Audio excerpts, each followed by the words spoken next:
So to remove your fuel filter in the 93 Ranger, you're going to need a 13mm socket, at least for my Ranger.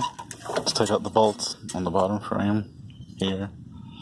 Okay, there's going to be a hose clamp pulling the fuel filter on to this base. Remove the base. Use a flathead to remove this clip. Replace the clips. Plug the lines when you take off the fuel filter. That way you don't lose fuel. Okay, attach the new fuel filter.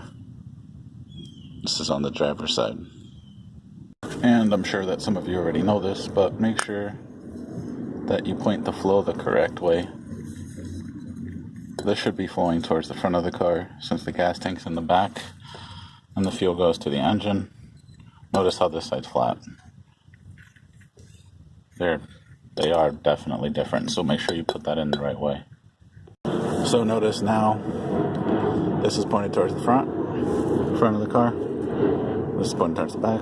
Put my white clips back in. Don't forget to put your bracket back on and secure it by the 2 bolts. Again, I know I'm being repetitive. This is on the driver's side. I use a 13mm. That's about it.